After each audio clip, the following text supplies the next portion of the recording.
So with that being said, let's jump into the agenda. I think we have covered most of the introductions. If I've missed you, it was not on purpose. It was simply because I didn't see it come by.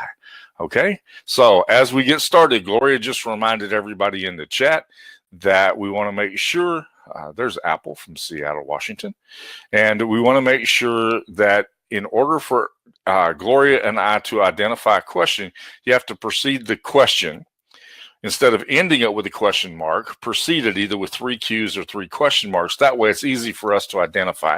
If we've got to read it all the way to the end, sometimes we miss that. So make sure that you do that. It'll help us from a management standpoint to be able to keep track of the things that you're asking, because we want to make this a fairly interactive webinar. And with that being said, let's take a look at some of the rules. Okay, so let's get this down. We're going to cover both USign and GIFsign today. I may mention LogoZign because I have a little announcement to make about that in just a moment. But for the most part, today will be USign and GIFsign. And your support questions, if you have a support question, make sure that you put that support question and send it to support. This is not the place where we handle support questions. I have Gloria on with me, but that's not her purpose. Her purpose here is not to answer those support questions, okay? So make sure that your support questions get emailed to support. Your questions are important, but they must relate to today's topic, okay? Thank you, Teresa. Make sure that your questions relate to today's topic. Replays are always available in support. Sometimes it takes a little longer. Just make sure that you give us time to get that into support. I've noticed that within an hour of the time we finish, people are asking for the replay. We can't do it that way. We have to, and we're doing it for your benefit. So understand this. I take all of that dead air time off. We start about 15 minutes early, and we remove all of that, so that you're not having to wait until you figure out when the webinar starts. So we remove that. Then Rose goes through the webinar and she outlines that. And she puts the outline with the webinar so that you know exactly where things are at, and it makes for a better replay experience for everyone. But it takes a little while to do that, okay? And so just give us a chance to do that. We want to make a really good replay experience for folks. And I've noticed that lots of people are watching those replays. So we want to make it a really, really good experience for everybody as we do the webinar, okay? And one of the reasons why we have provided for you the document that Gloria just posted a minute ago, and it looks just like this, is so that you can take a look at that and figure out, is my question already covered here? Because if it's already covered here, there's really not a reason to ask it during the time of the webinar. Respect the time that we have and the people who are on, and make sure that we that you have looked there first before you ask questions. And it's just courteous to everybody if you do that. And then let's keep everything on a positive, upbeat note. Let's be encouraging to each other and supportive of what we do. Okay? And with that said, are we ready to start? Is everybody ready to jump in here today? Yes, and thank you, Carol, for your kind words. I appreciate that. I really do. All right, let's take a look at some things here. I got a bunch of stuff from the community that we need to talk about. Jonte had a wonderful example of his efforts and his work. And that's the first part. That's the first part. I thought he had some great stuff, and I want you to go in and take a look at that. But I don't think he's ever, Jonte, have you ever been on a webinar with us before? Just can you tell me if you've ever been on a webinar with us before? This is his first time, all right? Now, most of you will recognize, if you've been on the webinars more than once, you will recognize this comment over here called Templateology.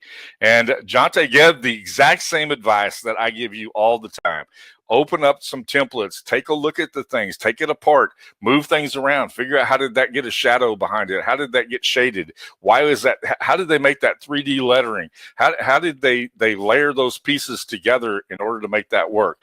And I promise you, if you'll do that, you'll become a better designer faster, which I think is the lesson that Jonte learned, right? So that was pretty cool.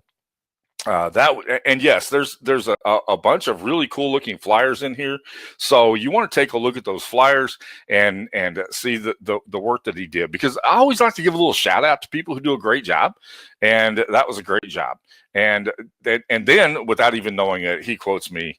He doesn't use the word templateology, because I don't think anybody's ever used that until we started here. So, but that was pretty cool. Thank you for doing that. I appreciate that. And you're going to hear more about templateology as we go here today. All right. The other thing is, I'm going to talk about this a lot. We have a suite of tools, and this is an example of taking, and I took all three tools that we talk about on this webinar. I took LogoZine and created the logos. I took GIFZine. I took the logos and I placed them in UZine, created the background the way I wanted it, and then I took the images. I took 5 of those images and I placed them in a GIF, and they play like that. And it was a good way to demonstrate what those logos could look like. And that's the power of having a suite of design tools. It didn't take but a couple of minutes to do that. And so I want to make sure that you understand that what we're working on, is creating a suite of tools. An entire toolbox of tools that make it possible for you to do a bunch of amazing things. Okay, so keep that in mind as we go. We'll be talking, and the reason why we talk about it, and I know some people said last week that all they wanted to hear was about UZine, they didn't want to hear about LogoZine.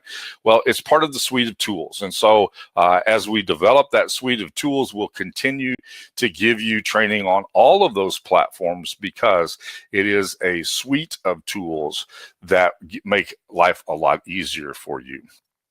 Okay, and also, next thing I wanted to share was this is one of the mock-ups from LogoZine, and I thought the mock-up was pretty cool. It's a great way to be able to demonstrate what we can do with the product and the program. So make sure, if you've got LogoZine, make sure, and I just saw a couple of requests to join this morning, so make sure that you've joined that exclusive beta users group for LogoZine. And there is the place where we can share thoughts, ideas, creations, those kinds of things. Now, for reasons that I have to share with you this morning, I think it's important that we keep everything in a very positive fashion. So it caused me to write this. I'm not going to read it to you today. I don't want to do that. But I just laid out 6 things that I thought would be helpful. I really thought these would be helpful. I've been a part of a lot of beta testing programs. Some of them are very public, like this one is. Some of them are very private, and those conversations are very exclusive. But these are things that I have to keep in mind every time I do one of those. And the one I want to point out here is explore every option that you can imagine staying within the existing features. People always say, well, if it just did this, or if it just did that, or if it would do this, then I could use it. Figure out how far you can stretch it where it's at right now. And when you do that, and I promise you this, when you do that, you'll become a better designer. Okay? If you will do those, if you will let the beta testing of the product stretch you as far as you can go. Use it to build your skills, and you might be surprised what happens. Okay? Now, having said that, one of the reasons why I wrote that in the community was because people were missing this. Make sure that you pay attention to the stuff that we give you. And that's going to be true. We're going to release a lot of products over the next few months, next several months, actually. There's a lot of cool stuff going on. Gloria just mentioned that the design portfolio of products is expanding, and it is. And so always make sure, before you make comments, make sure that you've read everything and you understand. The most asked question was addressed right here. You will be able to upload your your images, and you will be able eventually to move the icons and the text layers. That's what the word nudge means. So pay careful attention to the instructions that are given to you, so that we can make this a really, really good experience for everybody. All right, does that make good sense to everyone? You understand where we're going with that? because I have an announcement to make. But I want to make sure that you're all cool with this.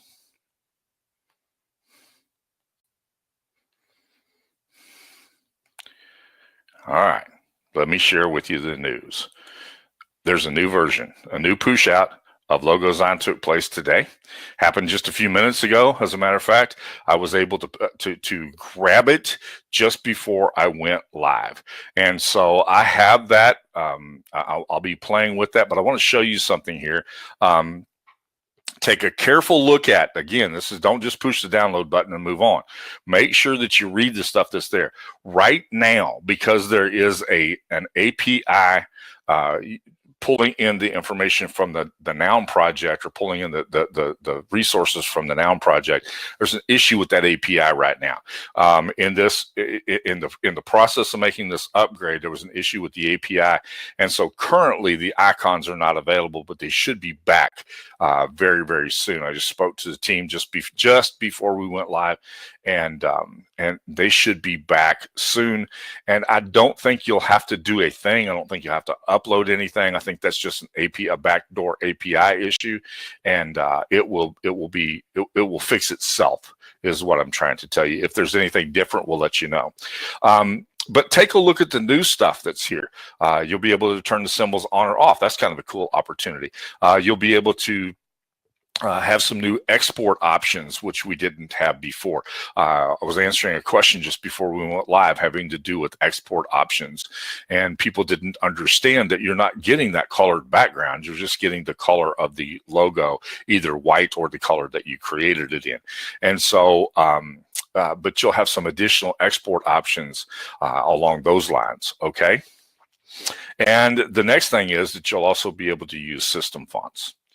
And they fixed the bug that when you were adjusting the font size. I can remember it bouncing all over the place when it would start out really small, and so they fixed that. And I had a chance to test that just briefly before I went live. Okay. All right. Having said all of that, again, we want to talk about integration. How are we going to use this tool as well as the other tools as a suite of tools to put things together? Carol, I don't know the answer to that question. I honestly don't. I think for the beta testing, I know that with GIF-Sign we allow you to use it up to 3, and I think I can't answer the question, but I think you get more information about that as we roll along. Okay. Now, I'm going to have a question here in just a second, and but I want to read this to you first. Simple and to the point is always the best way to get your point across. So I'm going to ask you a question about simplicity today. Made this little simple Guy Kawasaki quote yesterday, posted it on my Facebook wall, and simple is my motto. And many of you have heard me say that simple is what makes awesome easy, and so you will have. So I have a simple question for you, and this is it: does having a suite of design tools make your design life simpler? Does it make it more fascinating? Does it make you feel better equipped? Does it make you feel all of the above? Or do you think it's just complicated?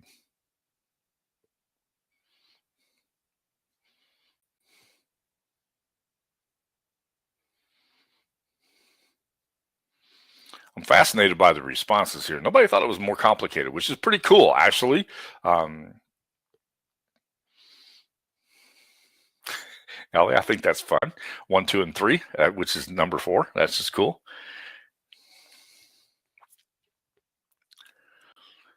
Really good. Because the whole intention, and oftentimes what happens is this, and when I hear it happen, it disappoints me. The challenge before Usign was to make, when the product was originally created, was to make designing simple, not to make designing more complicated than the design. William, probably not going to happen. I don't think it needs to be in one platform. And I can give you several reasons why I don't think it needs to be in one platform. And here's a good example of that. The API being down this morning for the Noun project is a good reason not to have it all on one platform. And there are a lot of other reasons. I actually have all three open at the same time, and I can fly through my work now when I couldn't do that before. And you get, once you master the use of the products, then you find that it's really a lot easier to have three windows open and slam away at it than it is to have them all on a single platform where you've got to move around all the time. I know that comes up, and I've been asked that question a lot. I'm just a big fan of having my logo tool and over here, and my Usign tool over here, my GiveSign tool over here, and I can import those things and move them back and forth. And it's amazing how fast you can work when you do that. And for me, speed is everything. It honestly is. Now, here's an example. And here I had, this is a good example of this. I have a real estate client, and she gave me a bunch of real estate images of a model home. And so she gave me a bunch of real estate images, and I took those images. They were enormous. They were like 2,000 by 1,340 pixels. They were just big images. And I wanted to create a GIF out of them that would operate like this. Okay. And so I had the images in a folder. I had the Usign desktop beta version, which I've been testing, which will be available very soon. I had that open on my desktop, and I was able to just take the images from the folders and drop them on the Usign canvas and spit back out, just immediately spit right back out the images. And then I uploaded all those images into GIFsign. Now, there is an issue with these. And if you'll notice that what I wanted to do was start with the 1400 Norton Drive, and I wanted to end with It Can Be Yours Today. It shuffled those around. I'm going to show you the reason why in just a little bit. I've been playing with this morning to figure out what was going on with that, and I finally found the solution. And again, having multiple windows made it really easy for me to replicate the work and find the solution to the problem. Okay, so I'll show you how to do that in just a little bit. There is an issue with this, so remind me, I'll show you what the issue is that keeps these slides in the proper order.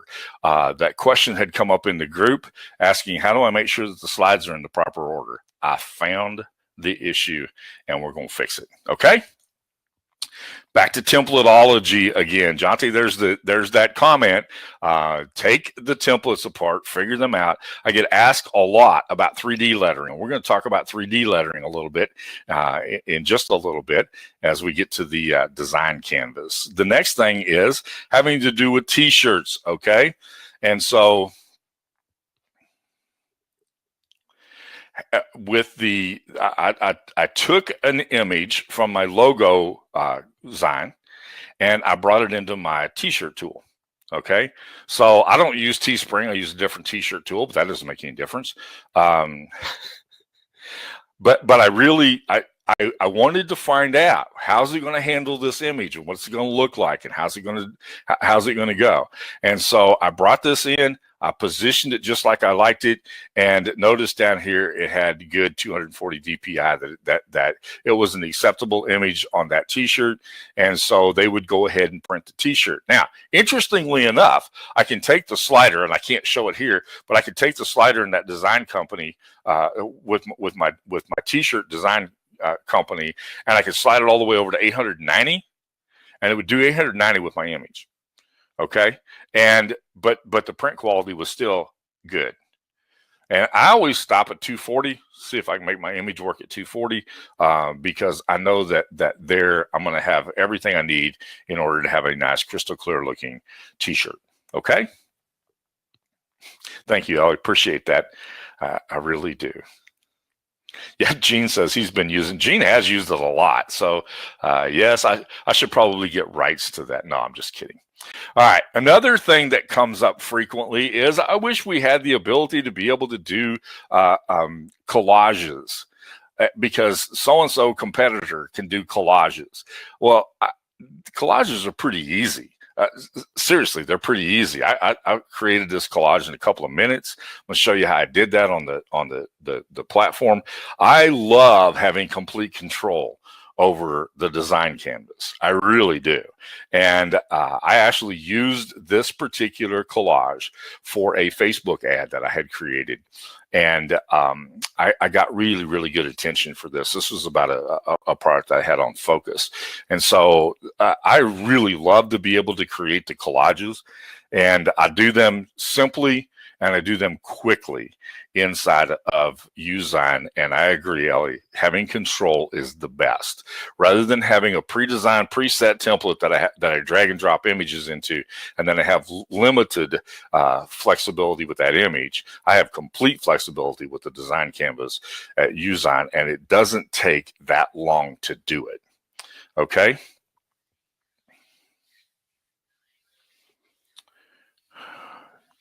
And honestly, having that kind of control, and again, that goes back to the reasons why I like to have my tools separated, because it just gives you more flexibility and more freedom when you do that.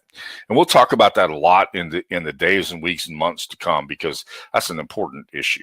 Now, I'll give you some examples of 3D lettering that I created very quickly this morning to show you how easy it is to create 3D effects using the tools that you have in Usign. I get asked a lot, how come we don't have a 3D lettering tool? Well, actually we do. And but it requires just a little bit of a little tiny tweak, and you can make some pretty amazing 3D looking effects with that. So do you like I just gave you 4 examples there. We'll open up that canvas in a little bit and I'll play with that and show you how I got to that. Does that look good to you? Do you like the 3D capabilities that you see there? How many of you are using 3D lettering in your designs?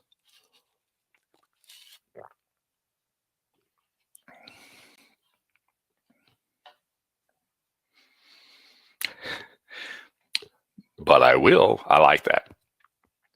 Yeah, 3D lettering is something I forget to do. I just completely forget. And if it weren't for the templates and my focus on Templateology, Ellie, I'm going to tell you that, and you and I have discussed this numerous times, that is the one thing that I am looking forward to more than anything else, and that's being able to have metallic lettering.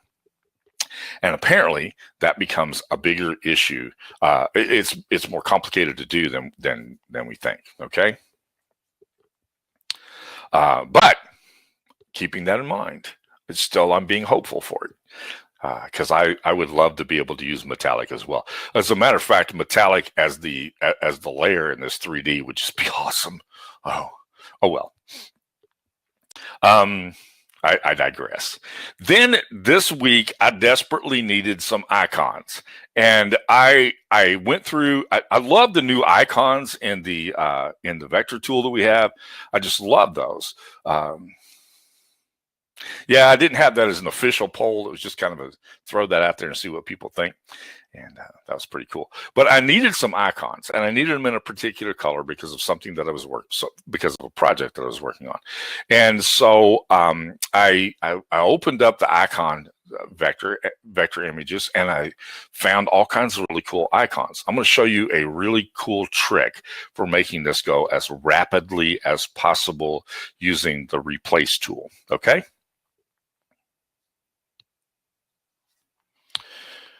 The next thing that we have on the agenda is, and this is again another one of these questions. How many of you ever thought about using the reverse, the erase tool in reverse? Instead of erasing the background, you erase the image. I keep getting the R stuck in there, but we limit our capabilities sometimes when we call it a background erase tool. And I wanted to create something that I thought would be really cool. So I decided I would come up with a reverse erase tool. And the erase tool works wonderful as a reverse erase tool. So just throw that out to you today. Don't forget you can use the erase tool for lots of things. Sometimes we limit it by calling it the background erase tool. Part of my reason for the little GIF that I posted immediately in Logo Design last week to remind you, don't let your capabilities get limited by the word logo. And I'm reminding you here, don't let your abilities be limited by the word erase, background, tool.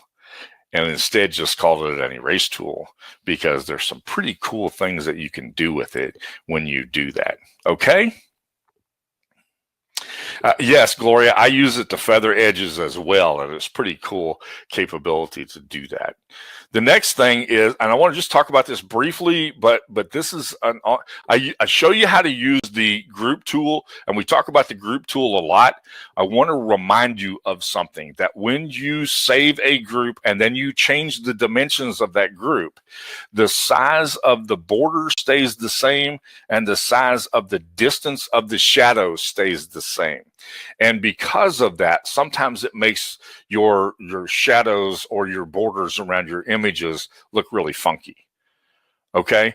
And so if you're using the group tool and you have a shadowed letter, make sure that you remember to check your sizes of the border and the sizes of the distance of the shadow, because if you don't, you'll come up with some really funky looks. Okay.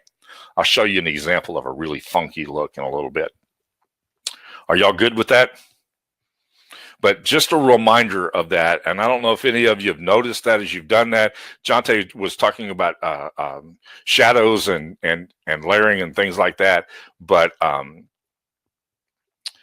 yes, they do look better once they're downloaded. But just yes, I'm sorry, I forget that my language isn't always it's not good. It's not good. Funky in this case is not good. It just makes it look a little bit weird. Yes, they do. Tom's question is, do they show in the preview as being funky or not? Yes, they do. What happens is the size stays the same. You've saved it. Maybe you've saved it. What happened to me in this particular example is that I had saved it. I was going to use this as a cover to my PDF file. So I saved it as an 8.5 by 11 image. And then later I wanted to use it in a smaller image, like make a book cover out of it. And when I shrunk it down, the sizes stayed the same. And I went, oh, that's something I need to remind people of on the webinar. Because what happened was this whole area right here was black. The whole area was, because I had made it significantly smaller. And the border size and the shadow size remained the same. So it just a reminder of that. Carol, I can't do it today, but I will do that in the very near future. That's something that Gloria and I might want to remember to do that, just as in our debrief, that we'll talk about the feathering the edges, because that's a really pretty slick little tool that you can use your background removal tool for, but you have to have the right kind of image in order to do that.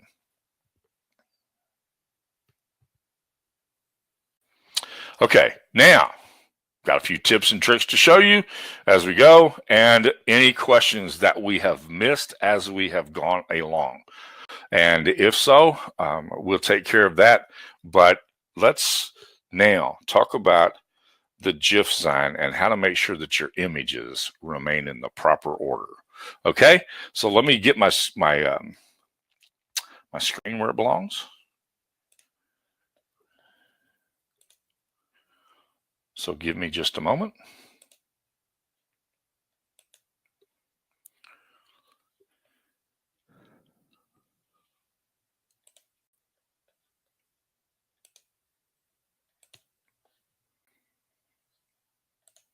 And I will be right with you. All right, these are the two images that I created for my real estate client. All right, this one was the one that I really didn't care for, the fact that it shuffled my order. So I had created the images and it shuffled the order, and I thought, that's never happened to me before. I've always been able to get my images in the proper order, and this time it started in the wrong spot. It started right there is where I wanted to start, but it started right there with the bathroom. I didn't want to start in the bathroom. I wanted to start at the curb. So I tried to figure out what in the world is going on, and then something dawned on me. For the first time, I had actually saved these images here. I had saved those images. I had saved these images for this one as JPEGs. When I saved the images as PNG files, the order remained the same. And so just keep that in mind. I don't know. I can't tell you why that's true. I can't tell you why that works the way that it does, but I went back and looked. Tom, yes, I number my slides, but the numbering of the slides doesn't make any difference. I just number the slides so that I'll make sure that I get them in the right order. Okay. And so it doesn't, the program is not reading Peter, I'm going to answer that question in just a second. The program is not reading the name of the file. It's not the nomenclature of the file that matters. It seems to be that the only way you can get them in the proper order is to create PNG files out of them. Yeah, see, Gene just said his Scrabble board. And what did you have, 52 pieces on that Scrabble board, Gene? The most I've ever done has been 12 or 15. But I discovered that it was much better if I saved, that I could get them in the right order if I saved them as PNG files. And in this particular, 32, I'm sorry, 32 files. But in this particular case, let me walk you through this. Let's see if I can do this. No, I don't want to change my screen. Just listen carefully. Yes, save it as a PNG file if you're going to use it in a specific order. And then that specific order you can maintain by the way that you select the files as you select them. And the way you select them is you hold down your shift key and you click on the file itself, but you want to do them in the order that they appear. If you do it with a JPEG file, no matter how many ways that you do it, it still randomly picks the files. But if you do it with a PNG file, it does not do that. I can't tell you why, it just does. Okay.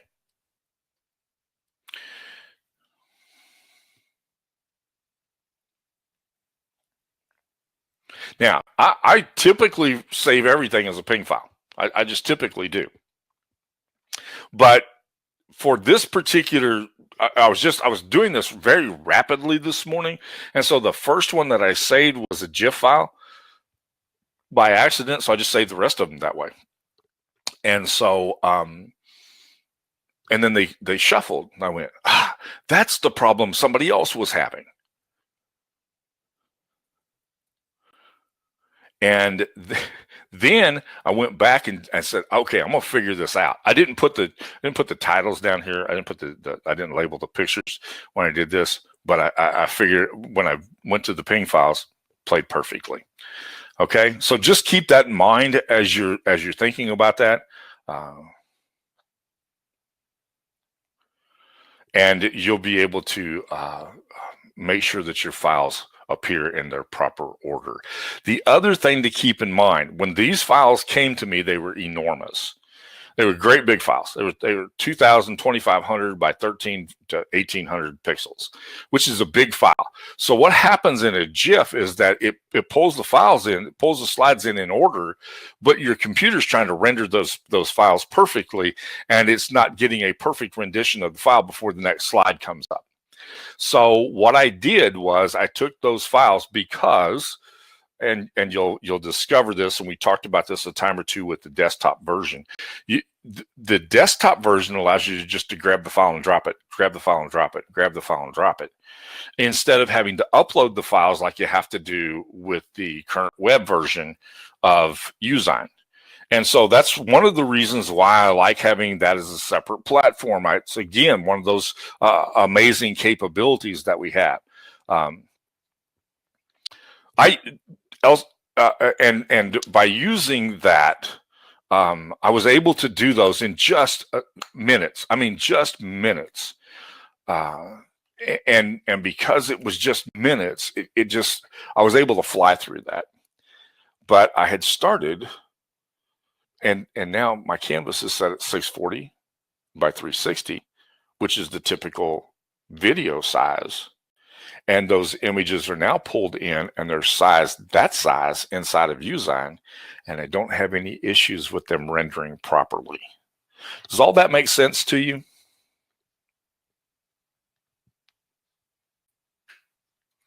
Tell me if that makes good sense.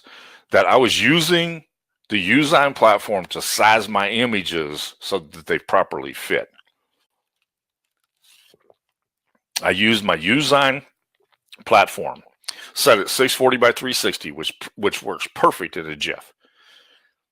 And I took my 2500 pixel files and I dropped them on the canvas there.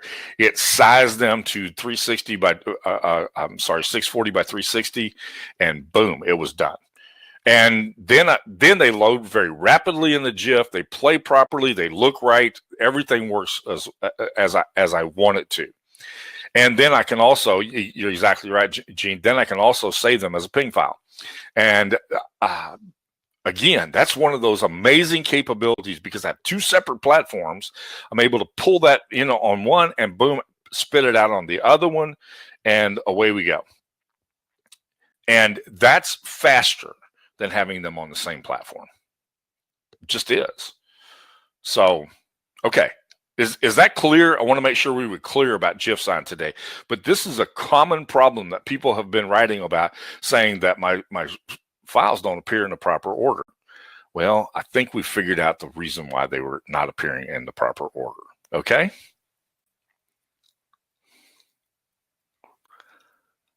All right. I was trying to stay caught up with the questions, and I think we got all of those questions taken care of as we went. So with that being said, let's move over to the Usein canvas, okay?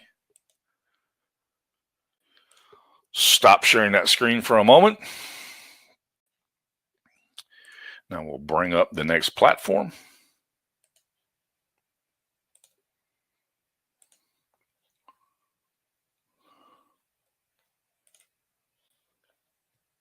Takes me a second to do this.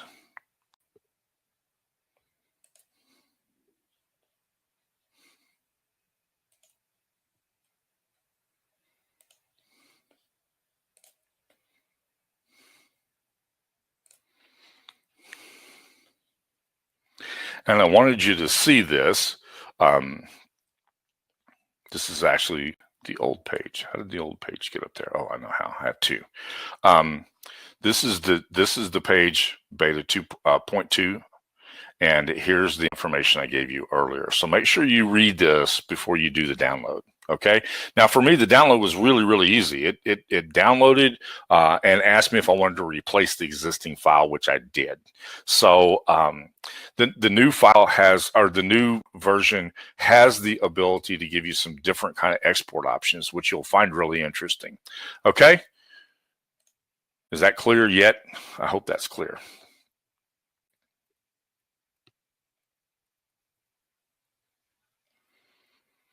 Yeah, Gene's saying if you're doing that, just number your slides so it's easy to keep them in order. All right. Okay, let's take a look at some of the things I had on. The first one is, I'm going to do this in no particular order compared to the agenda that we had. I'm just going to do them across the screen.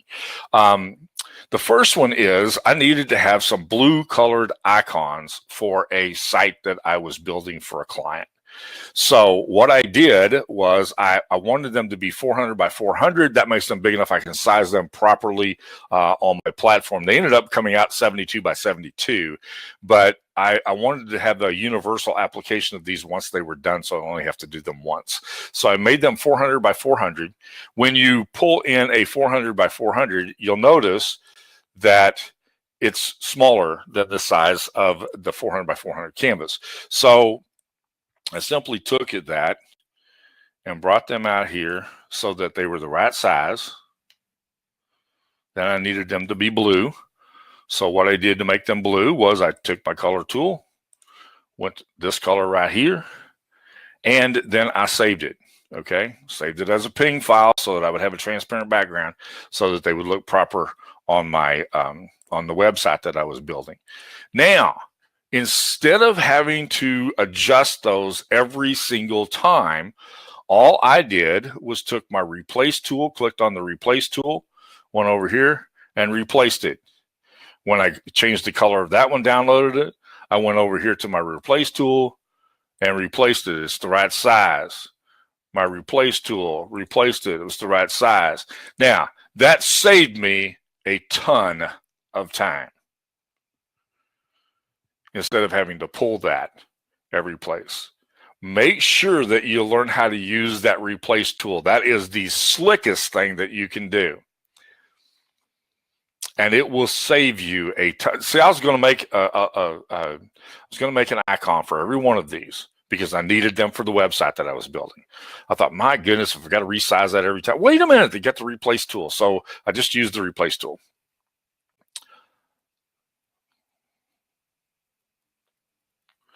No, you can't do that, Eric. You can't change the color of an image that you upload. But here you can change the color of these vector images. Pretty slick, pretty slick. Yeah, you can actually replace with an uploaded image as well. Let me show you how you do that. And I gotta find some uploaded images that are the right. I won't have anything that's the right size, but you'll get the idea. Guess where I got the image from earlier that I did the cutout on. So if I want to do the replace tool here, I can do this again. Let's click on the replace, and I can replace it with this. It doesn't resize it; it leaves it the same size. But I'll tell you where that comes in really handy.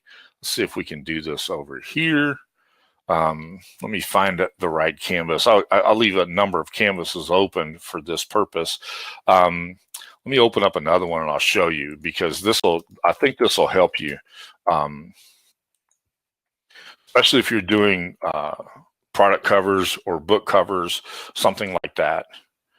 I think you'll find this very helpful. So we'll pick a template. When we get to the template, you'll see how many of those are open.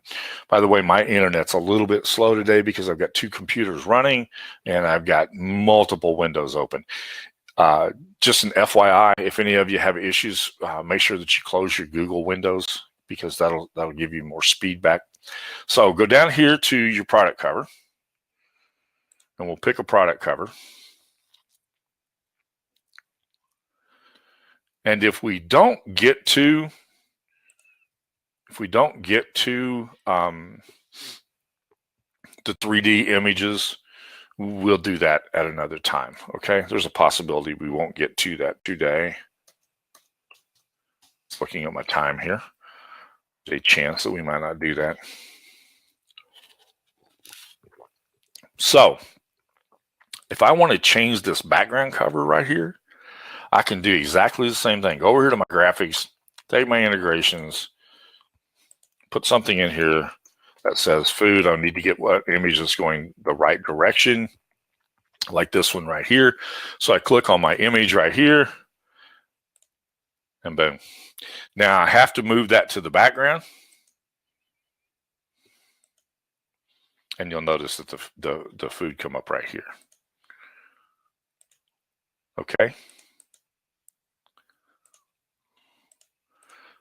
But yes, you can use that to change your uploaded images as well.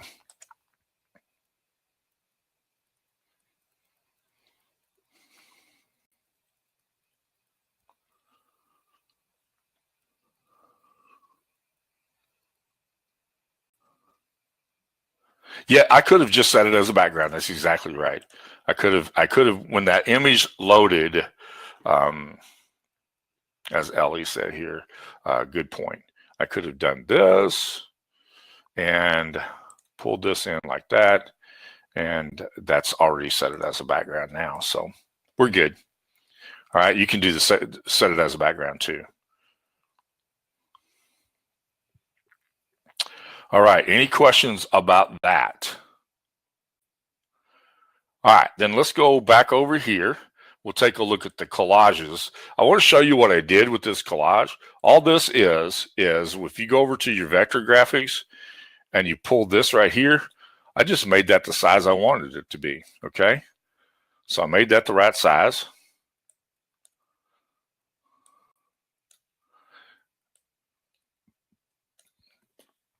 I made it black. I duplicated it off screen canvas, held down the shift key, shifted that around to perfect horizontal, and then just moved that off the screen. It's that easy to do. Okay, that's the first step. Now, notice that, yes, and then you use the border image, okay? So let me remove these because they're in the way, but I wanted you to see where they came from. And then on the background, I click a back border, and I made the back border the same size as this one right here by just moving this key right here. All right. And with that, you make a collage. Very simple. Any questions about that?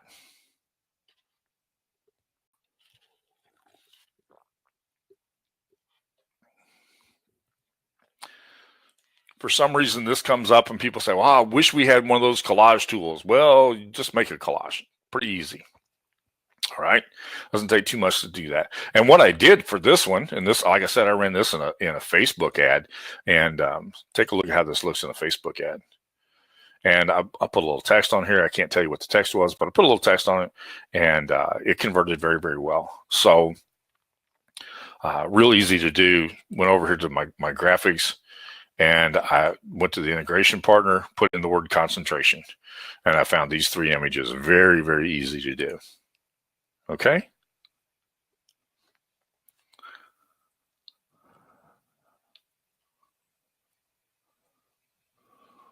Give me a second to take a look at the comments here. Yeah, and Gene says he uses video sometimes in one of these areas, and that's cool too. All right. Make sure we don't miss anything here. Robert's asking if there's a PDF documentation for things that we may need to review offline. Actually, Robert, there's not.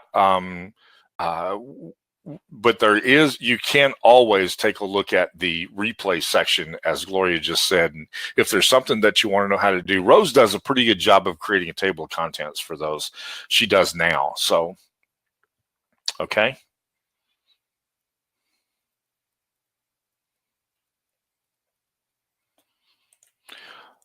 What you do is it's fairly simple. What you do is remove that, okay? And that then becomes, move this out of the way. This is how I do it. Put this on a transparent background. Question was asked, how do you do a video in that? Put that on a transparent background. And then I open up my video editing tool, and I put this image here, and the video plays here. Okay, because as Gloria is saying, it's an image editor, but it can create a frame that you use for your video. I have a video editing tool, Eric, and I use the video editing tool.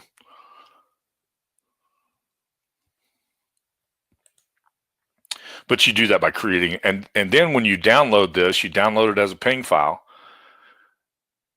and this will appear as a window right here. And then you open up any traditional video editing program will allow you to put an image in that video. and you put that one layer, and then you play the video in the underneath layer.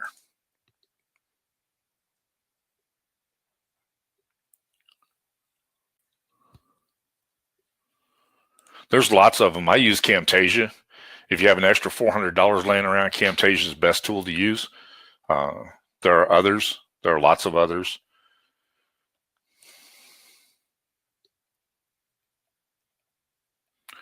Okay, so there is how you do your collage. And again, I just went back over here to my graphics. I found my picture of the young lady.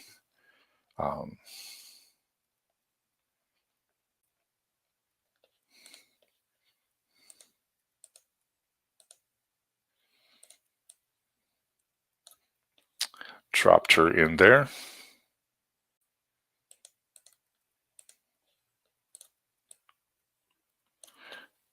And bada boom, we have a collage, okay? You download it with the transparent window, then you open up your video editor with the video in it. You size the video so it fits in your image there, and you put the image as a layer, and your video plays in another layer.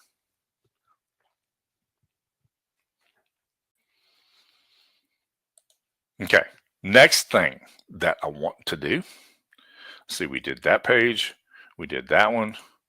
The next thing, this was on the Tshirt Design. People asked me what Tshirt Design I had open a minute ago. The one I had open was the Printful, and I used the Printful because they have a lot of things besides Tshirt designs, things that I typically want to make available to my clients and services that I want to offer to them. So I use the Printful. There's lots of print on demand companies, and the Printful happens to be the one that I use because I like the stuff that they have. Okay.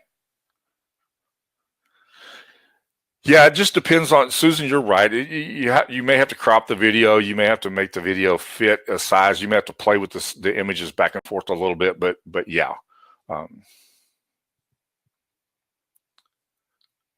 No, it is the Printful.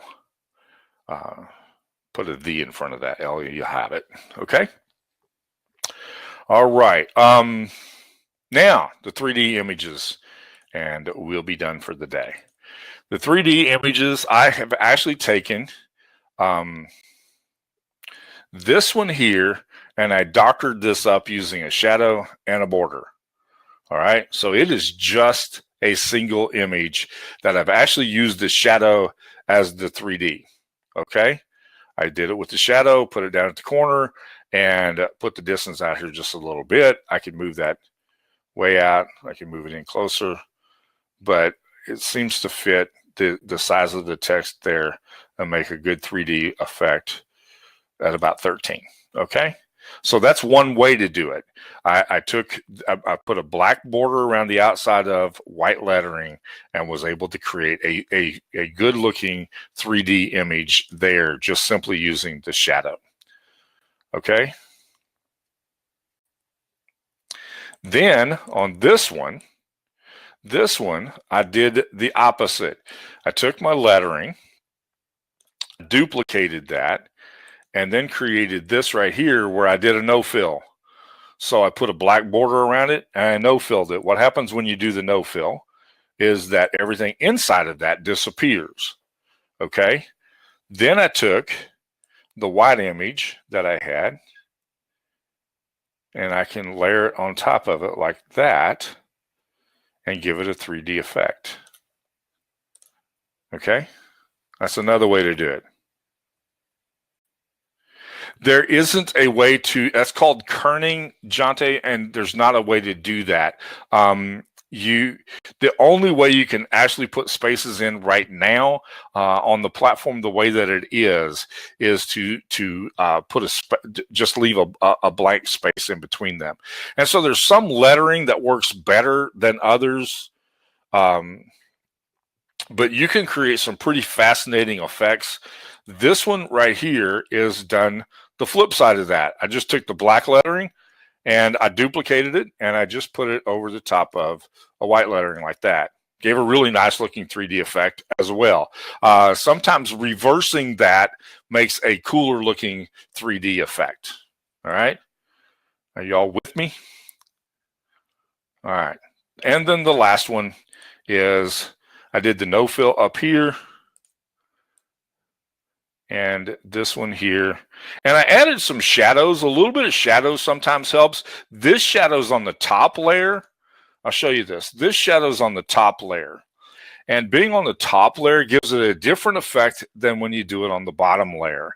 And this one doesn't have any layer on it at all. So I'm going to go over here. I'll add a shadow to this one, and you'll see what I'm talking about. When I put a little shadow here, in this case, I'm going to put it in a different direction. I'm going to make the distance a little bit closer.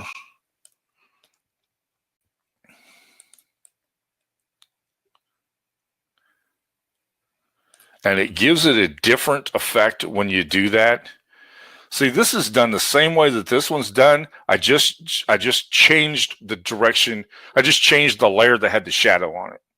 Okay?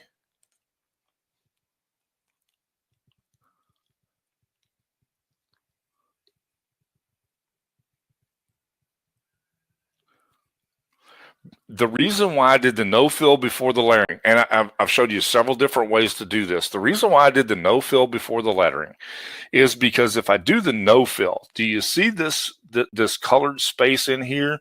Sometimes that colored space is good. This is where we were talking about earlier, Ellie and I were discussing how cool it would be if we had metallic, and the ability to be able to put a metallic in there would be really awesome. So let me show you what you can do with this. We'll turn because there's lots of really cool stuff, and all you have to do is just play with this till you get the effect that you want.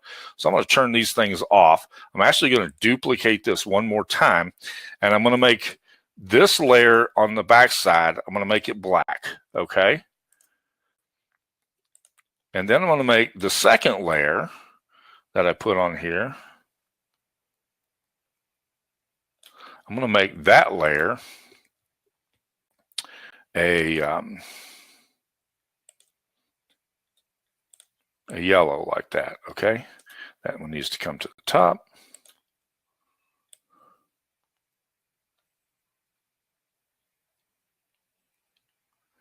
And you want just a tiny bit of that peeking out, and you can get a different effect.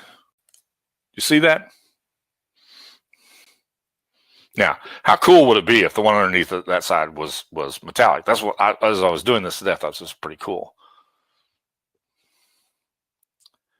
Yes, that's something that we showed how to do one other time. Roland, I'll do this quickly because we're just now out of time, but I'll show you how to do that. You flip this upside down, okay? And now you can do this. All right, you can play with that. You can, and I don't have time to do it right now, but you can fade that. You can do it by, and the way you fade that, I'll do it anyhow. The way you do that's like this. Then it starts to get that shadow effect. There's some cool stuff that you can do with that. All right, anything else? Great job. Great job, guys. Thank you so much for your questions today. This has been an amazing webinar.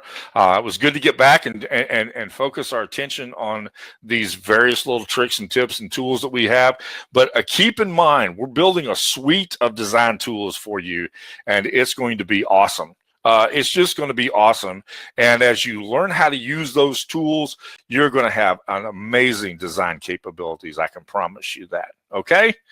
Thank you so much for joining us. We'll be back here next Friday, same time, same place. Everything exactly the same as it was today. And we'll look forward to all of the new things that come down the line. All right?